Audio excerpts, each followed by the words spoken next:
Bonjour à tous, ravi de vous retrouver dans Smart Job, votre rendez-vous emploi RH, management, débat, analyse, expertise et vos rubriques habituelles, évidemment, bien dans son job. On va parler du télétravail, le stress au travail et au télétravail à travers une étude passionnante que porte Delphine Douetto. Elle est responsable talent inclusion chez ADP à travers justement une étude sur les salariés dans leur relation au travail et au télétravail. J'y reviens évidemment, elle est notre invitée. Le cercle RH, la santé mentale des dirigeants. Où en est-elle cette santé mentale? Le stress, la solitude et puis évidemment le contexte et le climat tourmenté. On en parlera avec nos invités.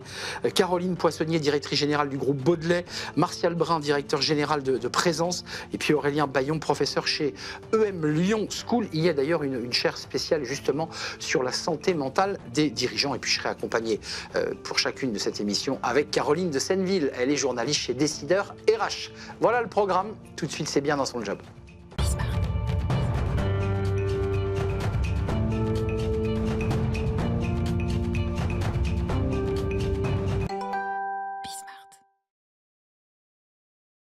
Bien dans son job pour parler du stress au travail, alors qui est un sujet extrêmement générique, mais très précis à travers l'étude portée par ADP. Delphine Douetto, ravi de vous accueillir. Merci, bonjour à tous. Ravi, vous êtes responsable talent inclusion et vous allez nous parler de cette étude. Alors elle est passionnante, un peu déroutante d'ailleurs, faite par ADP. Sur non pas que les salariés ADP, on est bien d'accord? Oui, tout à fait. Sur l'ensemble des collaborateurs.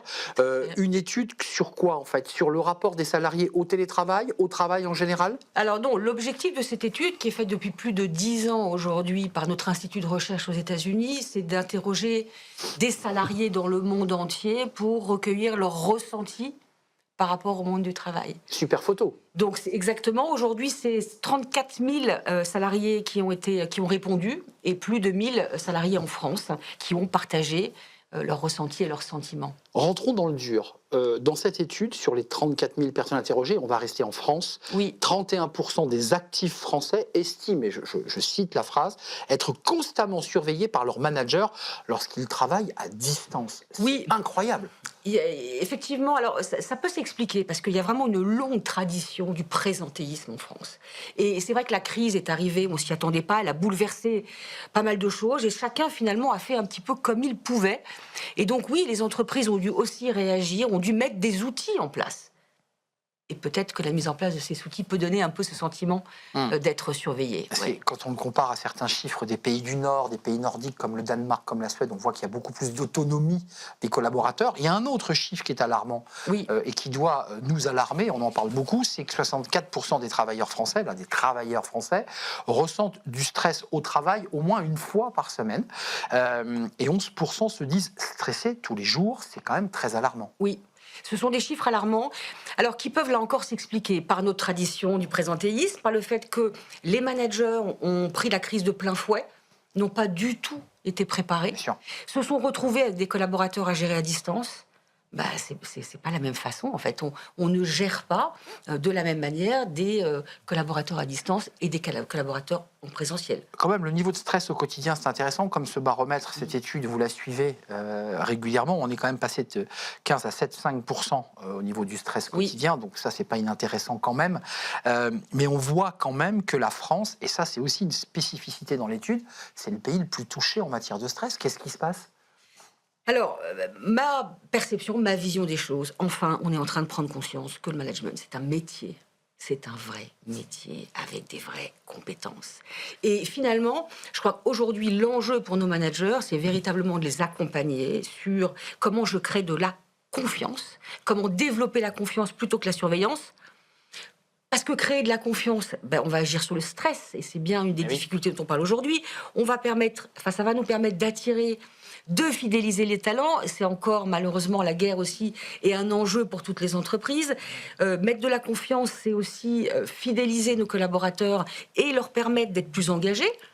Et puis, l'engagement crée de la performance. Donc voilà, ce triptyque, confiance, autonomie, responsabilisation, il est aujourd'hui essentiel et on doit accompagner nos managers. Donc vous nous dites en creux à travers cela, c'est un outil de marque employeur parce que si vous prenez soin de vos collaborateurs, vous les gardez et ils produisent mieux. En tout cas, ils s'engagent mieux. Exactement. Et Enfin, quand on est engagé, mais ça paraît totalement, mais travaillons sur cette confiance, sentiment d'être bien dans notre entreprise pour créer cet engagement. Et cette Bien performance. entendu, écouté et valorisé, parce qu'il y a aussi un enjeu, on n'a pas le temps de le traiter, mais non, de valorisation, c'est aussi, qui est un autre sujet. Un autre sujet qui sera à débattre peut-être une autre fois. Et une autre étude. En revanche, il y a un chiffre qui m'a beaucoup intéressé, c'est-à-dire un écart, et là c'est intéressant, le stress chez les 55-64 ans est presque du double que le stress ressenti par les 18-26, enfin 48, et le double, quasiment un peu plus du double. Oui. Ça, c'est vraiment intéressant.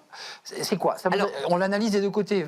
Verre à moitié vide, c'est ils ont peur aussi pour leur carrière et ont peur d'être sortis. Ou verre à moitié plein, ils sont plus engagés que les autres. Les seniors, jeunes Les seniors. Non, pour moi, les seniors vivent une situation de stress par la crise économique. Par le fait que... C'est ce côté-là, ils pour sont- vous. C'est et la crise économique et l'arrivée du digital et de l'intelligence artificielle. Et on a beaucoup de seniors qui se posent des questions sur le fait, vais-je être dépassé à un moment donné? Comment continuer à travailler sur mon employabilité en tant que senior? Donc ça, vous le voyez sur le verre à moitié vide. C'est-à-dire que ce sont des Oui, personnes qui plutôt. sont impactées par le contexte. Qui ont des angoisses et du stress, exactement. Moins vrai, effectivement, pour les 18, 25 ou 26 qui, eux, sont plus à l'aise. Là, on en fait une photographie. ADP, elle porte, et vous le portez sur ce plateau, mais qu'est-ce qu'on fait après? Alors, on continue à mesurer, Ouais, c'est déjà. ça. Voilà. D'abord, on continue à mesurer. C'est vrai qu'on a cette place assez unique sur le marché, en étant présent dans 140 pays, en ayant vraiment une vision assez globale Ouais. de ce que pensent nos salariés. C'est déjà suivre, et puis derrière, continuer à intervenir comme je peux le faire aujourd'hui, et puis présenter des solutions, parce qu'on a évidemment des solutions aussi pour travailler sur ce triptyque: confiance, autonomie et responsabilité. Et c'est un bel outil aussi pour qu'ADP soit le meilleur élève possible, puisqu'à travers cela, vous avez aussi des indicateurs et des outils intéressants pour vos En collaborateurs. interne. Évidemment. On se base aussi pour ça, pour traiter nos collaborateurs en interne. Ben oui, vous qui accueillez et accompagnez les talents et l'inclusion et la diversité, parce que je ne l'ai pas précisé dans le titre chez ADP. Oui, on est très attaché à cette notion d'inclusion et de diversité au sein de l'entreprise. Merci Delphine Douetto d'être Merci à venue vous. nous rendre visite. ADP et cette étude à découvrir évidemment sur le site ADP, très Bien sûr, complète, bien sûr. avec d'autres enjeux, avec d'autres pays évidemment Tout qui à ont fait. été Bravo. sondés. Plus de Voilà, détails. On est resté sur la France. Merci à vous. On tourne une page. Tiens, on va pas être dépaysé puisqu'on vient de parler du stress au travail et au télétravail. On va s'intéresser à la santé mentale des dirigeants qui sont souvent seuls aux manettes, seuls à décider, parfois fortement impactés par le stress et parfois même par des troubles psychiques. On en parle avec mes invités. Ils sont là. C'est le Cercle RH et c'est tout de suite.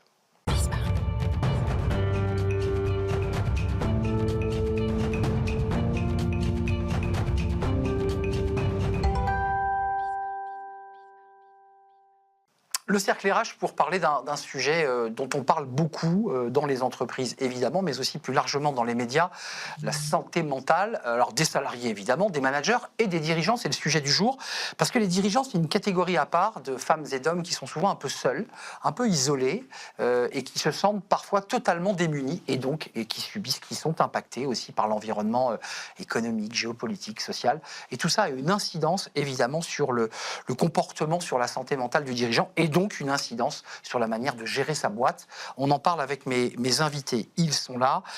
Caroline Poissonnier, merci d'avoir répondu à notre invitation. Merci.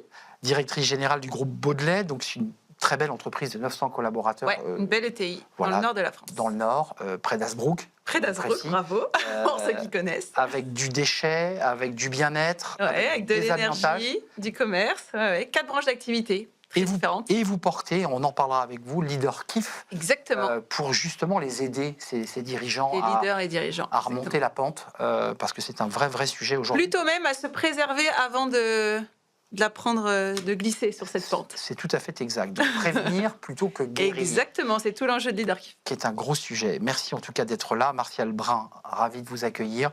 Vous êtes directeur général de Présence avec un A. On en parlera avec vous. Présence, c'est l'organisme représentatif des services de prévention et de santé au travail. Ça, c'est ce qui est écrit sur la baseline de votre site. Et puis, vous nous direz exactement quelle est la mission de présence. Et puis, Aurélien Baillon est avec nous en distanciel, en visio, comme on dit, parce que c'est très à la mode, on dit en visio aujourd'hui, professeur à l'EM Lyon Business School. Et il y a une chaire, on y reviendra, une chaire justement consacrée à la santé mentale des dirigeants. C'est très intéressant qu'une école prépare déjà les étudiants. Peut-être certains deviendront des chefs d'entreprise, des dirigeants.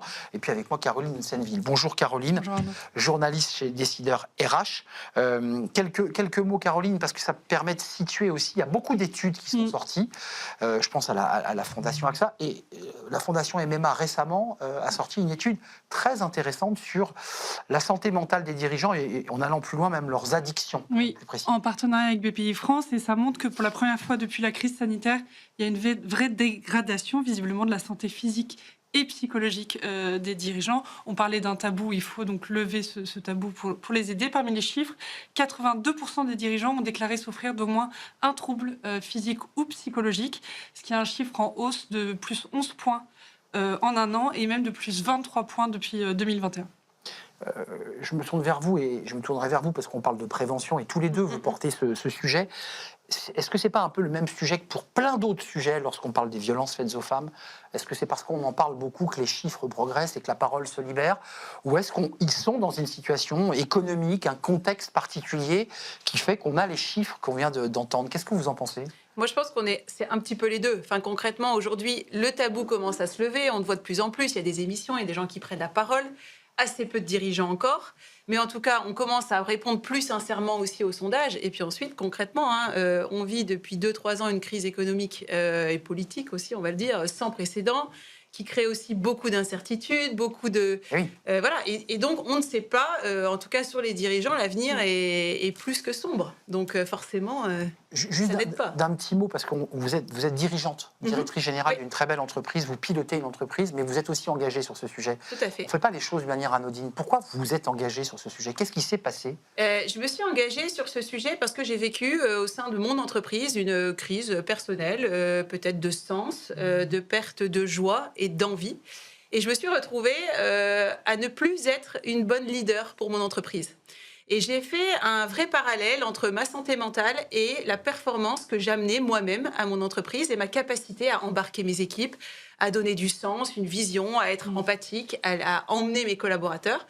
Et j'ai fait vraiment un très, très gros travail sur moi de connaissance de soi, de mindset, de réalignement, enfin tout ce qu'on parle au sujet quand on parle de santé mentale finalement, qui m'a permis d'ailleurs de créer le groupe Baudelaire, puisque auparavant c'était Baudelaire Environnement. Pendant 55 ans, on n'a eu qu'un seul métier, qui était le métier historique de la famille. Et vous l'avez fait grossir. Voilà. Et on a pris un vrai virage stratégique lié aussi à ça, à ce réalignement et à ce que l'entreprise familiale soit alignée. Finalement, exactement, avec ma personnalité, avec mes convictions, avec ce que j'ai envie de porter. Et quand on est capable de prendre ce recul sur soi, de se connaître et d'aller vers ce dont on a vraiment envie, en fait, l'énergie et les capacités qu'on est en mesure de mobiliser pour emmener sont décuplées. C'est métaphysique. C'est intéressant. L'alignement de l'être face et eu égard à l'alignement d'une entreprise. Martial Brun, je souriais par rapport à l'acronyme Présence. Oui. Quelle est votre mission? Quelle est votre action concrète en direction des dirigeants? Alors, Présence, c'est la Fédération des services de prévention de santé au travail. La médecine du travail, comme ça, beaucoup plus de monde auront compris. C'est clair. Et en 2021, on a élargi la mission des services qui avaient pour vocation la santé des salariés jusqu'à la santé des dirigeants. Il faut savoir que nous couvrons 1 500 000 établissements de petites et moyennes entreprises. Notre périmètre, c'est la TPE-PME. 80% des entreprises françaises ont moins de 10 salariés. Peu éduqués sur ces sujets ou pas éveillés à ces sujets. Alors, c'est ce qu'on disait. Les tabous se lèvent. Ceci dit, les chiffres qui sont donnés sont avec les mêmes indicateurs. Donc, les tendances sont réelles. Et on voit que la conjoncture évolue très vite. On a vu le Covid, où il y a eu une dégradation. C'est reparti ensuite. Et de nouveau, on a un phénomène où la tension sur la santé des dirigeants semble plus élevée. Aurélien Baillon, vous êtes avec nous en distanciel, l'EM Lyon Business School, avec une chaire justement dédiée. C'est intéressant. Là aussi, on lève un tabou parce que dans votre école, que ce soit des gens qui sont en reconversion ou des salariés qui se forment ou des étudiants, vous avez levé le capot et vous dites, voilà, on regarde ce sujet en face. Qu'est-ce que vous leur transmettez dans cette chaire autour de la santé mentale des dirigeants? Des outils, un éveil, une prise de conscience? C'est quand même dur quand on est dirigeant de devoir mettre un genou à terre. Enfin, c'est quand même des guerriers, les dirigeants. C'est des gens qui sont optimistes, c'est des gens qui avancent. Et mettre genou à terre, c'est un signe de faiblesse. C'est compliqué, ce sujet-là, pour eux. Alors là, pour l'instant, enfin nous, c'est aussi une chaire de recherche, donc qui est avec Malakoff Humanis, et donc le but, c'est de comprendre aussi, donc avant de pouvoir transmettre, de comprendre, de poser des diagnostics, de regarder les méthodes qui sont efficaces en termes de prévention, et donc nous diffusons ça en interne et aussi en externe, de montrer nos résultats. Donc c'est pas simplement l'éducation, c'est aussi la recherche sur ce sujet-là. Qu'est-ce qu'en dit la recherche, même s'il est embryonnaire? Qu'est-ce qu'il en ressort déjà des premiers travaux? Alors, le premier travail, enfin, on a fait une grande enquête l'année dernière sur 1750 dirigeants, et je vais nuancer un peu ce qui a été dit précédemment. C'est parce que précédemment, on a eu un chiffre qui a été donné qui était sur tous les problèmes de santé, physique et mentale. Oui. Si on regarde la santé mentale, et si je compare en faisant cette enquête, j'ai en parallèle comparé avec un échantillon représentatif de la population, les dirigeants, ils vont pas plus mal que les autres. C'est vrai. Donc c'est pour nuancer un petit peu. Ils vont même légèrement mieux si on regarde certaines mesures, certains indices. Donc pourquoi? Parce qu'être dirigeant, oui, il y a plus de stress, il y a plus d'obligations, il peut y avoir plus de responsabilités, mais il y a aussi de l'autonomie et du sens. Et ce qui fait votre santé mentale, c'est pas simplement la pression, c'est aussi si vous avez du sens dans la vie. Oui, c'est tout à fait exact. On parlera quand même des défaillances d'entreprise et des chefs d'entreprise qui mettent la clé sous la porte et qui, eux, sont suivis par des psychiatres, des psychologues, des associations, j'ai vu, qui les accompagnaient. Un mot quand même sur les addictions, parce que sur l'étude MMA, on voit qu'il n'y a pas une très grande différence en termes de population entre l'alcool, le tabac et la cocaïne, enfin les drogues, qu'avec la population... Par exemple, pour les stupéfiants, 2% indiquent en consommer, ce qui est également sous la moyenne nationale. C'est la même chose pour l'alcool et pour les médicaments contre l'anxiété et la dépression. Ils sont à peu près 5% à le mentionner, ce qui est en dessous de la moyenne nationale, qui est autour de 21%. Est-ce que le bon terme, Caroline, quand on parle de santé mentale des dirigeants, ce ne serait pas plutôt la performance mentale des dirigeants? Oui, c'est un mot plus approprié, non? Oui, on peut parler de ça. Moi, je parle beaucoup de réconciliation, d'ambition et d'équilibre. Parce que c'est un peu ça aujourd'hui. Quand on veut être ambitieux, et les dirigeants sont ambitieux, sinon ils ne le seraient pas, aujourd'hui, l'adjectif qui sort, c'est dévorant. Là, l'idée aujourd'hui, c'est de dire, est-ce qu'on peut être ambitieux et prendre soin de soi pour être performant dans son entreprise, mais au-delà d'être performant, dans la durée. Parce que c'est vraiment ça, en fait. Et j'accompagne beaucoup en tant que business angel aussi des entrepreneurs, des start-upers, où ils donnent, et finalement, ils prennent pas un jour de vacances, ils dorment pas, ils s'alimentent pas correctement. Et au final, ça tient pas longtemps. Et ils se dégradent très, très vite. Et donc, au-delà de performance, moi, j'ai envie de parler aussi de performance durable. Parce que c'est comme ça qu'on change les choses, c'est comme ça qu'on monte des projets. Rien ne se fait en un jour, hein. Et donc, pour moi, ce sujet de durabilité, il est primordial. L'enjeu de prévention, même si c'est matiné, parce qu'on vient d'entendre, effectivement, les dirigeants ne sont pas plus impactés qu'un collaborateur qui est en stress ou en télétravail, certes, mais la prévention, pour vous, c'est un acte clé. L'éveil, on parlait de TPE, de PME, l'éveil, la formation, les ateliers, accepter d'en parler aussi, tout simplement. Oui, les services de prévention, justement, proposent 3 stades. Il y a un stade qui est de la prévention primaire, s'occuper de soi. Et c'est peut-être là où le changement culturel est le plus important, avec cette fameuse phrase qu'on a toujours entendue, « je n'ai pas le droit d'être malade ». Donc, quand vous partez de là, il y a un chemin à parcourir. Ça, c'est un dirigeant. Les dirigeants disent ça. Mais ils ont un rapport à la santé qui est différent du salarié pour cette raison. Et dans la TPE-PME, quand vous cessez de travailler malade, l'entreprise s'arrête. Vous avez un décès dans une entreprise du CAC 40, il ne se passe pas grand-chose. Dans une entreprise de moins de 10, c'est la fin de l'entreprise. Ouais, donc, le rapport à la santé... Et le chef d'entreprise a engagé beaucoup de choses. Son patrimoine, sa maison, sa vie. Et donc, il y a un rapport à la santé qui est différent. Et vous ne pouvez pas aborder... Et il a payé ses mutuelles, il a payé sa santé. Il a payé. Et justement, dans le changement culturel, c'est sortir de l'approche réglementaire où il doit gérer du risque. Toute sa vie, c'est... Du risque et son risque. Hein. Son propre risque. Et ça, j'espère que c'est enseigné effectivement en école de management, c'est du soft skill. Une des compétences du dirigeant aujourd'hui, c'est de s'occuper de soi, pour durer. La plupart des entreprises, la principale ambition, c'est la pérennité. C'est la pérennité de l'entreprise. Et d'approcher la prévention en termes « qu'est-ce que je dois faire pour avoir de la durée ?» permet d'installer des nouveaux comportements qui passent par de la discipline, du suivi et de l'aide et c'est ce que peuvent proposer les services de prévention. Caroline, et après Caroline. Il y a encore une étude, mais l'Institut Choiseul a mené une étude avec le soutien du groupe Baudelaire notamment, et près de 2 dirigeants sur 3 on estime qu'il est encore tabou de consulter un professionnel de santé. Résultat, seuls 36% ont déjà consulté un professionnel. Donc même si les problématiques sont les mêmes, cette espèce de pression sur l'exemplarité les éloigne de parcours de soins et de suivi. Ça rejoint l'idée que l'entrepreneur, le dirigeant, a une forme d'orgueil aussi du dirigeant et on ne pose pas le masque, on n'ose pas le faire, ça. Non, mais ce qu'il faut surtout comprendre, c'est qu'aujourd'hui, il est reconnu que le capital santé de l'entrepreneur, du dirigeant, c'est quand même le premier actif immatériel de l'entreprise. Et c'est celui qui est peut-être le plus sous-estimé. C'est celui où il y a zéro KPI, on ne suit pas ce sujet. C'est presque un sujet qu'on laisse sous le tapis, alors que tabou, pour ne pas dire tabou. Non, mais il est encore tabou, mais on suit comme du lait sur le feu la trésor. Enfin, tous les indicateurs de rentabilité de clients, etc. Mais pas le surpoids du dirigeant. Ça peut être le surpoids, mais le niveau de fatigue, d'anxiété, etc. C'est des choses qui vont influer sur sa capacité à diriger, sur sa capacité à prendre des bonnes décisions, à être agile. Et c'est le chemin que vous avez fait, vous aussi, en vous regardant, parce que quand vous avez parlé de votre cas, on a le sentiment que vous avez levé la caméra et que vous vous êtes regardé et vous vous êtes dit, oh là là, je ne prends pas la bonne route, là. Non, je ne prends pas la bonne route. Et j'ai eu cette chance, ou cette malchance, en tout cas, d'avoir un accident de voiture assez grave, dont il ne s'est absolument rien passé. Donc un choc. Un choc qui m'a dit, mais Caroline, qu'est-ce que tu es en train de faire, en fait ? J'avais perdu cette joie, comme je vous ai dit, je me sentais plus bien avec perte de sens, on en a beaucoup parlé, j'avais plus ça. Et je me suis dit, est-ce que je vais passer le reste de ma vie comme ça ? Et aujourd'hui, tous les dirigeants, beaucoup, et je ne fais pas exception, et c'est aussi pour ça que je m'engage personnellement, publiquement sur ce sujet, ont besoin parfois d'un électrochoc pour se dire, est-ce que je vis de la bonne façon ? Est-ce que je prends assez soin de moi ? Le choc qui réveille. Un accident de voiture, mais c'est souvent chez les dirigeants des AVC ou des burn-out ou des crises cardiaques et où on se dit après, mince, peut-être que je vis pas de la bonne façon, que je prends pas assez soin de moi. Et effectivement, à ce moment-là, on se rend compte des répercussions que vous avez extrêmement bien expliquées sur l'entreprise et de dire, putain, mais si je ne suis plus là, qu'est-ce qui se passe ? Ah oui, c'est vrai pour une petite entreprise, c'est évident. Mais c'est vrai pour tout le monde, y compris pour 90% du tissu économique français. Exactement.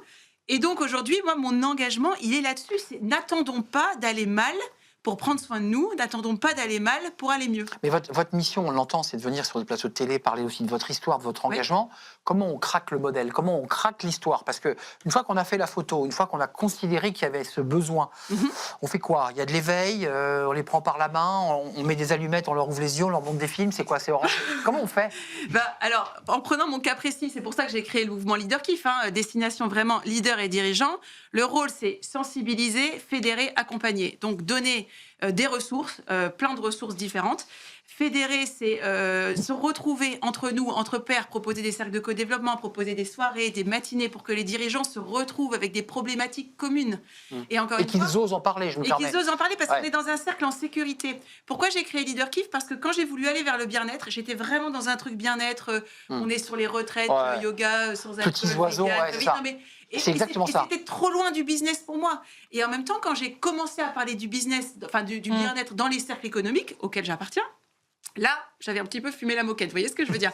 Et c'était et on voit vraiment le sujet tabou qui sort de dire mais enfin, on peut pas parler de ça. Et Leader Kiff, c'est ça. Et c'est accompagner à travers des formations et des parcours pour les dirigeants. Et de les aider à prendre cette conscience. Quel engagement. Aurélien Baillon, alors on a bien entendu, je ne vais pas recommettre la même erreur, vous n'êtes pas devant des classes à faire de l'éveil pour l'instant, vous êtes en train d'étudier les sujets, de poser les sujets, de créer de la data pour l'analyser. Comment on fait ? Est-ce que vous avez déjà quelques pistes de réflexion sur la manière dont on pourrait même imaginer un cours ? Puisque peut-être qu'un jour, le M Lyon proposera des cours à ses étudiants de posture, de bien-être, de se sentir bien dans sa tête, d'avoir des outils en fait. Alors ça, on le fait déjà depuis très longtemps. Lyon a toujours beaucoup misé sur les soft skills et tout. Donc ça, c'est vraiment quelque chose. Mais au fond, là, on est en train de préparer les générations futures. Mais ce qu'il faut aussi, c'est agir en effet pour ceux qui sont déjà dirigeants. Donc en parallèle, bien sûr, on intervient beaucoup auprès de CPME, de MEDEF locaux, enfin des associations entrepreneuriales. Et il y a, je sais que par exemple, les CPME de la région Auvergne-Rhône-Alpes sont très intéressés par ce sujet-là. Ils cherchent aussi à ce qu'on vienne dire. Et ce qui marche, déjà qui peut avoir un effet très positif, c'est ne serait-ce que juste définir ce que c'est que la santé mentale. On est d'accord. Et il y a la définition de l'OMS, elle est très bonne, C'est vrai. et elle permet de dédramatiser. C'est juste un état de bien-être qui permet à chacun de réaliser son potentiel. Quand vous dites ça, les gens se disent « Ah, c'est ça la santé mentale ?» Et oui, ça m'intéresse. Ouais, je trouve que c'est la meilleure définition. Vous êtes d'accord? Enfin, je me tourne vers vous chez Présence parce que vous êtes un peu l'institution publique, j'ai envie de dire. Ça vous va comme définition, ça, pour Oui, démarrer? et puis il y a une autre image assez simple, c'est la batterie. C'est l'équilibre. Terminé. Alors là, c'est le premier franchissement. Je suis un être humain. Et donc, s'applique à moi certaines lois de la biologie et de la nature. Donc, à un moment donné, le burn-out, c'est l'épuisement professionnel. C'est ça. C'est un syndrome des personnes engagées. Très grave, hein, le burn-out. Ceux qui sont à distance du travail ou à une certaine distance ou à une distance certaine du travail, il n'y a pas de burn-out. C'est vraiment un syndrome des personnes engagées. Donc, quand mes batteries s'épuisent, Souvent des femmes, d'ailleurs, en termes de statistique. et les services de prévention et de santé au travail sont associés à un observatoire qui permet de peser ce qui est bon pour la santé, parce que entreprendre est bon pour la santé. Il y a des facteurs dits salutogènes de l'entrepreneuriat pour la capacité de décider, d'être maître de son destin, de se réaliser, et des facteurs stressants, pathogènes. Et donc, c'est cet équilibre-là sur lequel il faut veiller. Donc c'est la dose, c'est comme pour le chocolat et Exactement. le rhum. C'est une question de dose. Et les services proposent justement, gratuitement, confidentiellement, au chef d'entreprise d'évaluer où il en est du niveau de batterie ou de son équilibre. Donc un diag. Voilà. Et ensuite, si la balance penche du mauvais côté, c'est ce qu'on appelle la main tendue. Et c'est là où les actions de sensibilisation peuvent venir pour accompagner le chef d'entreprise. Et ça peut aller sur des situations extrêmes, exactement, où là on détecte la détresse Caroline, du chef d'entreprise. on parle de ceux qui sont en activité, qui se battent pour sauver leur boîte, ou qui se battent, il faut quand même le préciser, qu'une entreprise est là aussi pour créer de la valeur et de la richesse. Tout à fait. Évidemment, du sens, évidemment aussi. Ceux qui ont perdu la bataille, ceux qui ont été en redressement judiciaire, qui ont mis la clé sous la porte, comment on les adresse? Parce que ceux-là, c'est la zone grise du sujet. C'est ça. Il y a Ils sont toujours entrepreneurs dans l'âme, mais ils ne sont plus entrepreneurs. C'est ça. Alors nous, avec LeaderKiff, on a un réseau de psychiatres et de personnes et de psychologues qui sont en capacité de tendre la main. Après, il y a des associations très particulières. On parlait d'APESA tout à l'heure, quand on attendait, qui sont vraiment dans les situations extrêmes. Après, encore une fois, plus on va arriver en amont, on parlait de batterie tout à l'heure, moi je prends souvent l'analogie du téléphone portable. Vous voyez, à aucun moment on ne culpabilise de recharger son téléphone portable quand on voit que la batterie devient faible. Je vous confirme. On se dit, on n'a pas envie que le téléphone s'arrête, donc on le recharge. Aujourd'hui, il y a une vraie notion de culpabilité chez les dirigeants, parce qu'il y a la notion d'exemplarité. Et de dire, moi, je ne peux pas, si je vais faire du sport à 15h, qu'est-ce que vont dire mes collaborateurs? Mais combien de collaborateurs bossent de 7h à 21h et donc ne peuvent pas faire de sport le mardi à 15h? Mais c'est un rapport culturel aussi. C'est un rapport culturel, mais cette notion de culpabilité, de recharge de batterie et de ne pas attendre de vider complètement, parce qu'une fois qu'on en arrive là où vous l'avez dit, c'est vraiment extrêmement compliqué. Et là, il faut vraiment être entouré et avec des personnes extrêmement compétentes à ce rapport-là, où là, moi, j'ai aucune espèce de compétence sur ce sujet. Voilà. Mais c'est donner les moyens de se faire accompagner par les bonnes personnes. Mais encore une fois, le plus important, c'est de ne pas attendre. Et c'est quand on parle des transformations des entreprises... Donc les signaux faibles, on ne l'a pas évoqué, mais il ne faut pas attendre d'être effondré, de plus se lever le matin. C'est les signaux faibles, on les sent tous, ces signaux faibles. On les sent tous quand on se connaît et qu'on est capable de les identifier. C'est vrai. Quand on s'écoute, parce qu'encore une fois, quand on ne se connaît pas, et ce qui est le signal fait pour vous ne sera pas le même pour moi. Exact. Et donc, une partie de connaissance de soi et d'être en capacité de dire « Ah, à ce moment-là, c'est un red flag, entre guillemets, et donc je dois revenir de l'autre côté. » Mais vous avez tout à fait raison. Une partie de prendre soin de soi, c'est déjà juste écouter nos propres signaux faibles. Merci à vous. On m'indique que je ne peux pas faire de relance et je n'en ferai pas. Et Dieu sait si ce sujet me passionne. C'était très intéressant. Merci pour votre visite sur le plateau de Smart Job. Merci. Je voudrais saluer Aurélien Bayon qui était en distanciel et je le remercie de s'être connecté, professeur au Lyon Business School, qui fait tout très bien mais qui va un peu plus loin encore sur les enjeux de santé mentale, sur un laboratoire de recherche. Donc vous viendrez peut-être physiquement vous parler de vos résultats de travaux. Merci à vous Aurélien. Merci Caroline Poissonnier. Merci pour votre engagement. LeaderKiff, et puis à la tête, on l'aura compris, du groupe Baudelet, une belle entreprise. Merci à vous, Martial Brun. J'ai tout compris à votre mission. Et en plus de ça, vous accompagnez des dirigeants, directeur général de Présence. Et merci évidemment, Caroline. Je ne vous ai pas fait de piège aujourd'hui. J'étais prête pourtant. Pas de piège de fin d'émission. Merci à vous. Vous êtes évidemment journaliste, décideur RH, ça va sans dire. Merci à notre ami Charles à la réalisation. Merci à Paul au son. Et merci à Nicolas Juchat, évidemment l'incontournable. Merci à vous qui nous regardez. À très bientôt. Bye bye.